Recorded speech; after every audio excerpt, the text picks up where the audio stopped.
allons en Irlande. Irlande, au 5e siècle, avant le christianisme. Irlande, 5e siècle avant le christianisme. On sacrifiait les prisonniers de guerre aux dieux de guerre et des nouveaux-nés aux dieux de la moisson. Ça, c'est en Irlande. 2. On exposait avec fierté les têtes de leurs ennemis dans leur temple et sur leurs palissades. 3. Ils les portaient même sur leur ceinture comme ornement. 4. Ils les utilisaient comme ballons de football l'heure des célébrations et de leurs victoires. Ça, c'est les têtes. Ils utilisaient les crânes comme des coupes pour boire des boissons de cérémonie. 6.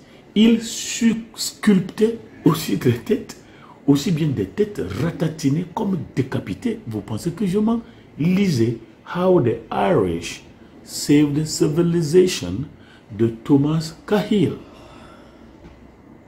Voilà l'Irlande. 7. Ce n'était que des champs isolés et des huttes dispersées. Lisez The History of a Continent. 8. Région semi-nomade complètement analphabète. 9. Crimes et meurtres étaient fréquents et sans conséquence. C'est-à-dire, je te tue, qui me fera quoi? 10. Les sacrifices humains étaient monnaie courante. 11. Enlèvement des enfants la nuit et l'esclavage pour d'autres. Maintenant, avec Saint Patrick, mais ce qui me fait marrant, c'est que les Africains, on a ramassé ces fêtes-là sans savoir ce que ça veut dire. On dit la fête de Saint Patrick. Notre église, c'est l'église de Saint Patrick. Mais voici ce que Saint Patrick a fait. Il va créer des monastères qui sont devenus des centres de prospérité et d'apprentissage sans précédent. C'est-à-dire, nos églises soient devenues des centres d'apprentissage et de développement. Ça me plaît. Il y a un pasteur en RDC. À l'église, les filles viennent pour apprendre l'esthétique.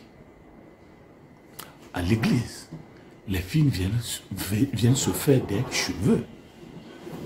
À l'église, les filles viennent se faire des produits de beauté. Il faut dire non, il ne faut pas faire ça. D'accord. Et vous savez là où elles vont. Donc, Saint Patrick est allé à l'Irlande où on tuait les gens comme des poulets de sacrifice. Il a créé des monastères. Vous pensez que je mens? Lisez Davidson dans Lost Cities, page 130. Ce qui va faire que, en ayant prêché Jésus et en leur ayant expliqué que Jésus est le sacrifice ultime, suprême, les Irlandais ont cessé de faire des sacrifices humains. Qui comprend ça? Ou à l'approche des saisons, ou au renouvellement des pactes, des gens disparaissent toujours et toujours. Est-ce que l'Afrique comprend la Bible? Même les Pictes du Nord, qui dessinaient des images sur tout leur corps, ont donné leur vie à Jésus-Christ.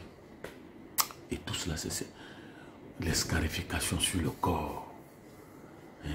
Comme les Vautoussi, les Yévessi, tout ça. Ça, c'est parce que les gens ont accepté Jésus comme le sacrifice ultime. Vous n'avez pas Jésus, mais vous parlez de l'Europe. Oui, Allemagne. Oui, Norvège. Irlande. Au temps médiévaux, on a écrit, ici vivaient des monstres. Mais aujourd'hui, ils sont développés. Pourquoi? À cause de l'évangile. Héros irlandais qui attachaient les têtes de leurs ennemis au rein. Quand je passe, je dois voir la tête de mes ennemis au rein. Nous sommes en Irlande. Et tout cela a cessé. À cause de Jésus. D'accord. Allons en France. Allons en France. Vers 500 ans, Anno Domini,